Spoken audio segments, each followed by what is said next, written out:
What's up, guys? Austin here. And Ethan. And today we got a special one for you with a very special guest, Cool Dude 360, popping over to the channel to talk all things Splinter Cell. We all are going to discuss our hopes and our history with the franchise, where we want to see it going in 2021, and the possible chance that it's going to come to E3 this year. So sit back, relax, and enjoy. So thinking back on the 15 to 20 minutes that I maybe played of it, I think I had fun. I don't know if I had fun or you did.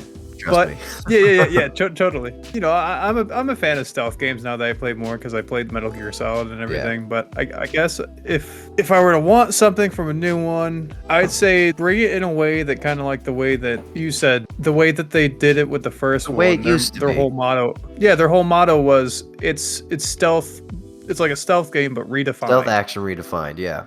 Yeah, stealth action redefined. Do it again. Redefine it again. Like, do something crazy to blow our minds and just bring something new to the table, because we've been fed the same crap for years now. Yeah, man. I mean, it just feels like these developers just focus more on, like I said earlier, the graphics and also the money and what would sell this game. What would, be like good to the eye, but instead what's been proven, instead of focusing on the story like they used to in the PS2 era and just go back to stealth. And I think what would also be sweet is to add multiplayer and co-op where you can create your own character and be your own Splinter Cell. Like that would be sweet. Yeah, that'd be pretty cool. I mean, that's what would sell, since we're in that era of like the multiplayer era.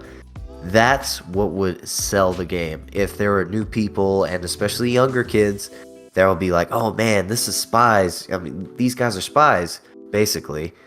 But that would be sweet. Even if they wanted to kind of trend jack off the whole like Among Us like trend that's been going on right now. So like all these games that are like similar to Among Us, like even if it was just like maybe like a gameplay scenario, kind of like games on like Spies and Mercs, but a little more like you get more sabotage and stuff like that, and that'd be pretty cool. I like that. I mean, even like, I know this is a very bad comparison, but like you see Fortnite, right? And it's a huge world. Imagine if they did that with Splinter Cell. Just have a big world for multiplayer, and I mean, you never know. I mean, the campaign mode might have free roam gameplay, which I don't know if I could. I'd probably get used to it. So you're kind of you're kind of cutting into my pie in the sky, dream come true kind of Splinter Cell experience. True. I think to bring the modern bells and whistles that we're used to an old IP like Splinter Cell, and I can't believe I'm calling it an old IP, but I mean, it's been 8 years. There's two pillars, right? You got the multiplayer like you were talking about, and then you got the single player. And for me, I think going back to just Splinter Cell is ideal for people who are nostalgic for Splinter Cell. But I think with the market shift, the reality is that there's an 8-year gap of people who don't know the name Splinter Cell. So who are you marketing to? Exactly. You're a rare case. Yeah. Where you're young and you enjoy the older games. Dude, a lot of these kids with attention spans like puppies, they're just not going to know the games. And I think that in order to market to them and to cater to the market shift without fully giving into things like cash shops or monetizing the game or doing anything like a pass or microtransactions. Well, I could imagine like one of the best parts of the Splinter Cell games were like the fact that the missions were kind of set up in a way where you can navigate them in a way that developers wanted you to, right? And then like were there are obviously ways you can tackle missions like the way that you wanted to, but I feel like a lot of the games that have stealth in them, like Ghost Recon or even Breakpoint now, is the thing that they suffer from has to be the open world too, because like I don't know how you would manage stealth gameplay but have like all those crazy ass variables happening, because whenever I'm playing whenever I'm trying to stealth through and like games like that, everything's so repetitive. It's all just the same because it's either way too easy or way too like they see me from across like the road. It's like absolutely. It's like so You're also again touching on that same thing of that open world. Like, so let me ask you guys a question. Did you play Batman Arkham Asylum? Yeah, I actually beat it a few weeks ago. I want to. Awesome. What'd you think of the game? The sequel was better. You like the sequel better. I like the first one. Okay. I respect it, but second one did a lot of things better than the first one missed, if you get what I mean. As far as gameplay or storytelling? Storytelling, I mean, Mark Hamill's Joker. I mean, come on, you know. I mean, yeah, it was obviously gonna be good either way. Story was good, but the gameplay, I like the gameplay, but it's just everything was more advanced in the sequel, if you get what I mean. Like, everything was just upgraded and better. Yeah, it was bigger, better, flashier, I right? love when games do that. I think the reason why I like the first one more is because I look at it as a case study for game design. Yeah. So story aside, game mechanics aside, and how I feel like about the review and everything, that doesn't really matter.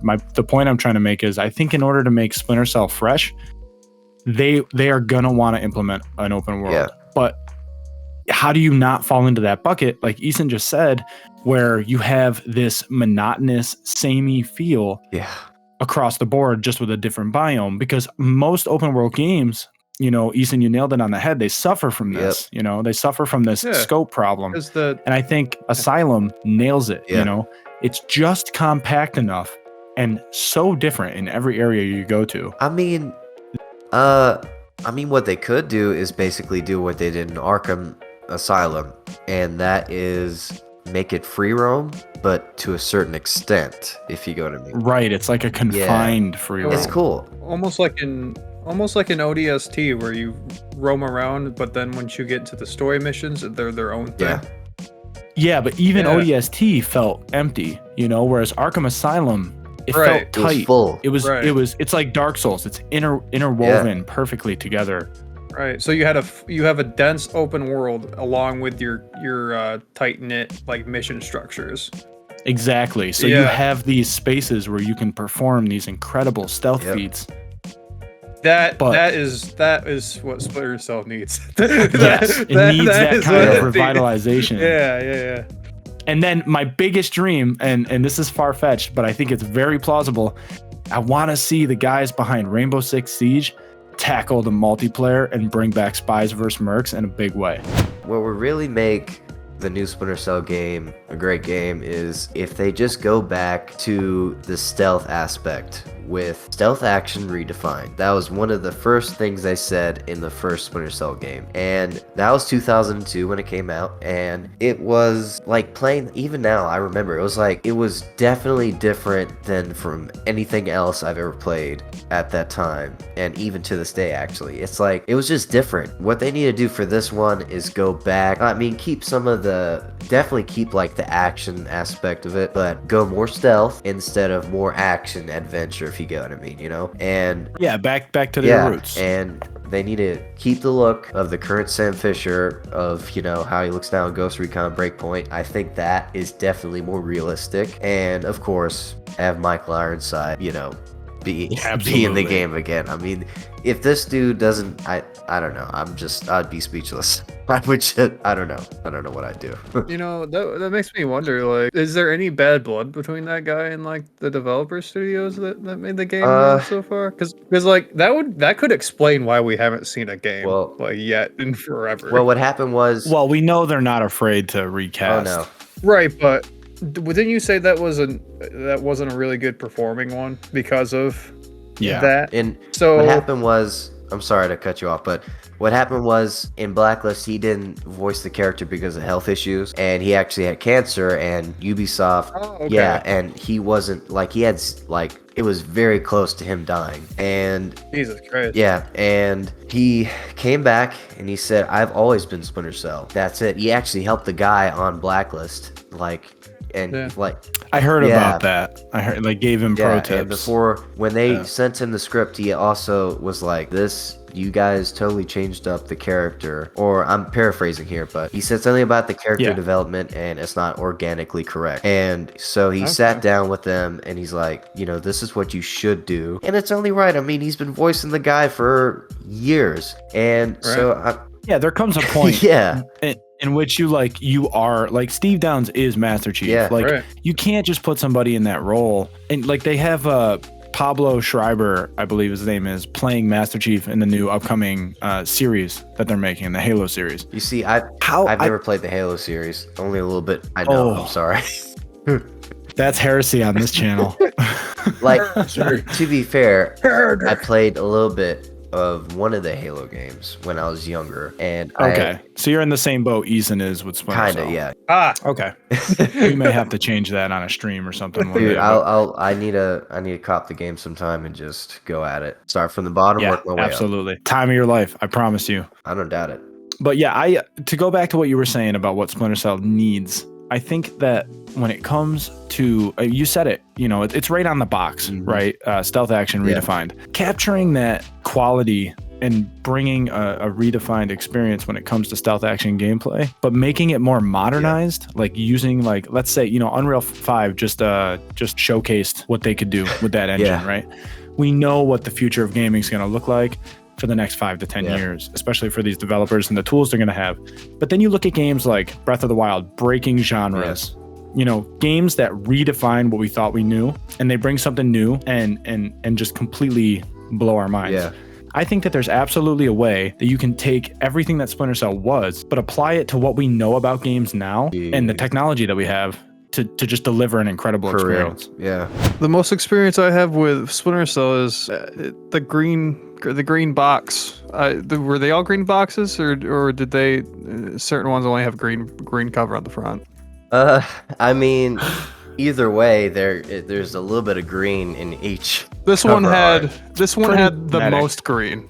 This one had the most. If that makes Chaos sense. Theory? I guess. Yeah, I actually think so. I think that had. The most Don't make green. me look this up. Yeah, but yeah,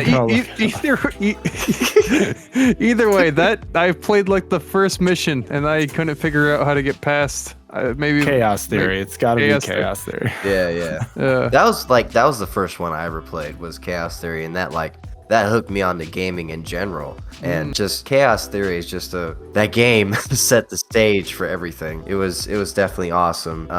Remembering the first mission, entering a cave. It was all like a really cool experience that you rarely get nowadays, to be honest with you. Yeah, it's hard to find those experiences that really buckle down on one niche mechanic, and they just nailed the spy mechanic so well. Oh yeah, for sure. Especially in Pandora Tomorrow. Like, I feel like that, that was before Chaos Theory, but that definitely had more of the spy feel to it, Yeah, that slow, methodic gameplay, making sure you got all your corners.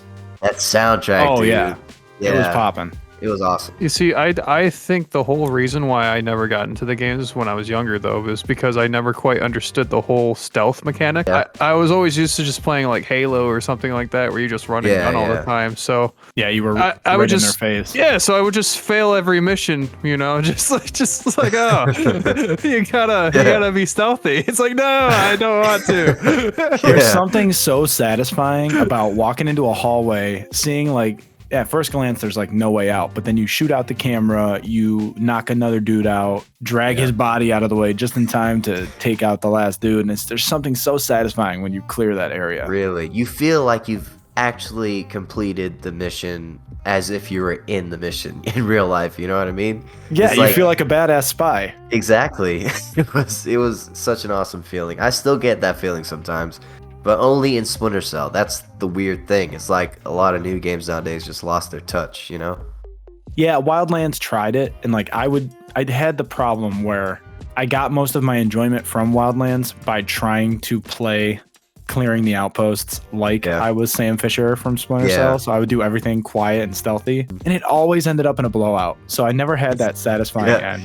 Me too. Yeah, that's what I still get that. Like, whenever I play Ghost Recon, it's like you try to, if I play with my friend, okay, we're gonna do this the most stealth way possible. A few seconds later, well, you're noticed, you're doomed. And it's ridiculous. Yeah, I hated getting noticed. Sometimes I would stop and restart the mission because I had to clear it perfectly. Yeah. Or you just rage quit and you're done for the day. Yeah, pretty much. I think my heavy Splinter Cell days were, and I know this might be controversial for Splinter Cell fans, was Conviction. And I think that's mostly in part due to the co-op. Yeah. So it just nailed co-op. And it's kind of like Spec Ops when Call of Duty kind of centered down on the Spec Ops side missions that you could do with your friends. These kind of isolated instanced challenges. So Splinter Cell nailed that with the co-op with Conviction, and my friends and I we 100%ed it. I wanted more when that was done, and it got the gameplay down. The single player, not having the original voice actor play Sam Fisher, that is a huge downfall of the game. For real. I hate that when that happens with everything.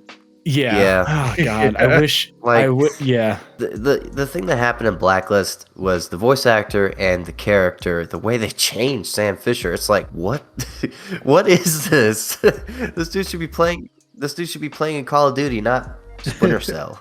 Yeah. I imagine the feeling of what you guys felt with that whole change up would probably be similar to the feeling of, say, Steve Downs no longer voicing Master Chief. I knew you were gonna do it. It's I was already shedding a tear because he's not getting any younger, man. I know. Especially with David Hayter in Metal Gear Solid, that was also for a lot of people, even for me, and I'm not even a huge fan of Metal Gear Solid. Same. It's I respect the game series, and I respect that it's definitely a competitor to Splinter Cell, but obviously I'm Team Splinter Cell. So yeah. If I had to pick, I think Splinter Cell would be my favorite. I mean, it's a really close tie. I mean, if I had to, I have to take that back because I'm really excited for the new Perfect Dark. Yeah, but I really like the protagonist, Joanna Dark. Whereas same thing with Sam Fisher, don't get me wrong. And I really like the Conviction campaign. I think that they went for that kind of oh God, they went for the Uncharted kind of gameplay. It definitely felt like that. Right. Yeah. All the set pieces, the way the text, the director intro text would appear on walls as you were going into a bathroom stall. That was cool. I like that. Yeah, I really enjoyed it. And but it was a one and done. You know what I mean? Yeah. You couldn't really. It was a little bit more linear, not as open. It did have open areas, but the story was compelling. I wish it had a little bit more. Man, it did have the suit. I was like, man, what the heck is this? I think you can unlock it in the end game, but at end game you're not doing anything. Yeah, there's nothing left to do. So that was my highest point for Splinter Cell. I did dabble with Blacklist and Spies vs. Mercs. I mean, there's nothing else I have to say there. Anybody watching, comment down below if you like that game mode. It revolutionized multiplayer modes for me. Yeah. It took me out of Halo for a full 3 months. Wow. That's hard to do for me. Yeah.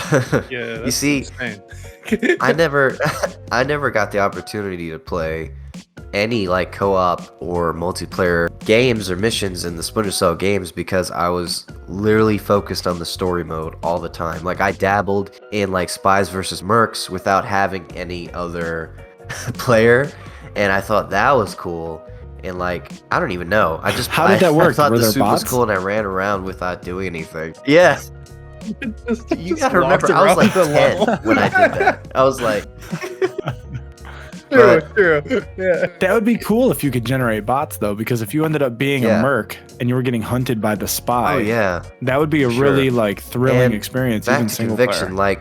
I thought Conviction. You see, I only played it a few years later after it came out, and because I was so used to the PS2 version, and I didn't know a lot about the new upcoming games.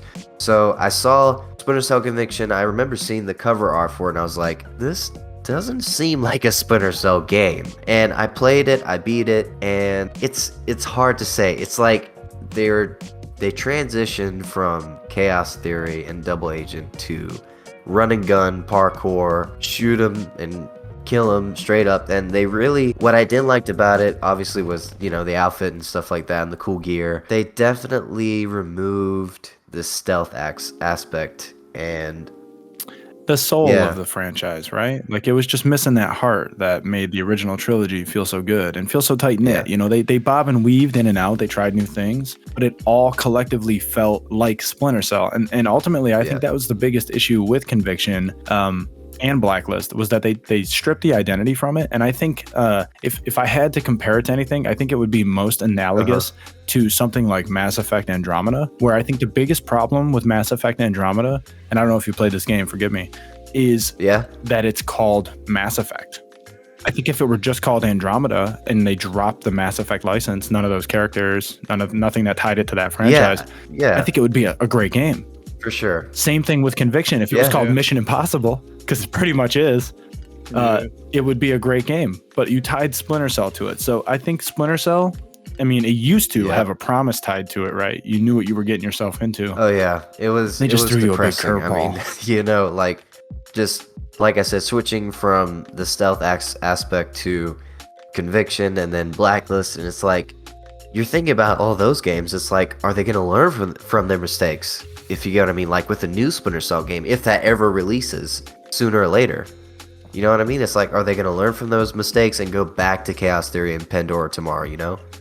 Yeah, and I gotta say, retrospectively, looking back, I'm kind of glad they didn't release a Splinter Cell game. Because if you think about it, the gap in which we didn't get one was the same gap. Like if you look at the Uncharted franchise, the Metal Gear Solid franchise, and a bunch of other franchises that are very in the same avenue, walking the same path as Splinter Cell, they all kind of dabbled in handheld gaming and not. So I'm so glad we didn't get some kind of touch controlled Vita game. It was such an awkward time, right? Such an awkward 5-ish years where we were getting some of my favorite franchises were dipping in and out of the 3DS and then through Vita. And then we got all those weird offshoot Assassin's Creed games, and AAA franchises were in a weird place. It's like they had an identity crisis. They were figuring themselves out. Do you remember Metal Gear Solid being on a slot machine? I think it was. What? It was a slot machine. Wow. Yeah. No. It was in some casino. I swear to God. They said they called it a new Metal Gear Solid game, and it was just like a slot machine or some gambling game. That's unheard of. Where it was in a casino. Yeah, it made headlines. It made headlines, and everybody's like, "What the hell? This is like the Konami. Was it Konami the guy that left? His last name is Kojima. Hideo Kojima. Konami is the guy. Talking about the creator of Metal Gear Solid? Yeah, Hideo Kojima. So when he leaves, they take Metal Gear Solid and they do that to it. Yeah. It's like, what the hell? I mean, he got out for good reason. They wanted too much control in that franchise. Well, and I think there are a lot of great things from Hideo on the way. Even though what's the last game that came out? I don't think anybody understood. Yeah, Death Stranding. That game threw us for a loop. No, I don't think the point was to understand it. I think the point was to experience it, kind of like you would a psychological thriller. And I think that they were just kind of honoring the PT demo that they were partnering with. What's the dude from The Walking Dead, the long-haired, scrawny dude? Oh yeah, I know what you mean, Daryl. Yeah. So I don't know his real name. I feel like they were just covering a base. Let's put out a game. Let's partner with Guillermo del Toro. Let's partner with this guy, and let's get it out. And I'm really excited for what comes next. Some new IP next. Please don't work on Splinter Cell though. We don't need some crazy psychological thriller Splinter Cell. I don't need Sam Fisher losing his mind. No. Do you guys remember Spec Ops: The Line? Dude, I haven't played game that yet. is so underrated. A lot of people is. say it's really good, and it's been on my list, but every time I pass by in the marketplace, I'm like, oh, I should download it. I played through that game 3 times. Same. So I was in Brazil. I was living in Brazil when I saw the trailer for that game, and I was so pissed because there was no way for me to get my hands on the game. So six months later, I get back, I buy it, and I hated the ending, but it's pretty much like what Splinter Cell would be if it were a third-person action game where you were losing your mind. Yeah. So I gotta try it. That sounds awesome. It is an incredible experience. Highly underrated. Anyone listening, I absolutely recommend you try it out. For sure. All right, this is running on for quite some time, so we're just going to wrap this up. I think we're all pretty excited for a new Splinter Cell game. Right? Oh yeah. So fingers crossed come E3. We just want to say thank you so much for coming on. It was a pleasure talking to you. Thank you so much for giving us your time. Man. And we loved talking Splinter Cell with you. So why don't you tell the nerds Yeah. So why don't you tell the nerds where they can find you, what you're doing, what you're working on, and this is the part where you just shamelessly plug. Well, my YouTube channel has gotten over 3K views. I've been doing YouTube for a little over 7 years now, and I'm, trying to make it work, trying to get out there as much as I can. And on the channel, I just post, I haven't done gameplay videos in a while. I might go back to that again.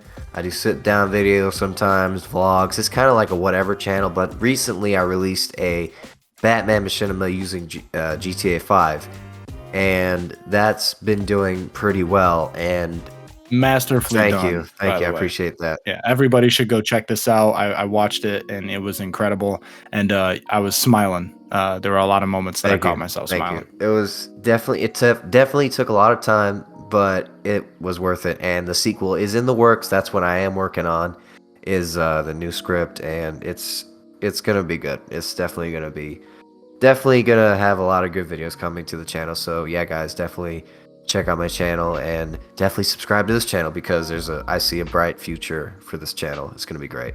Well, we greatly appreciate that, and we thank you so much for coming on. It was a great time talking to you. Yeah, man. Yeah, Ethan, is there anything you want to rage about before we get out of here?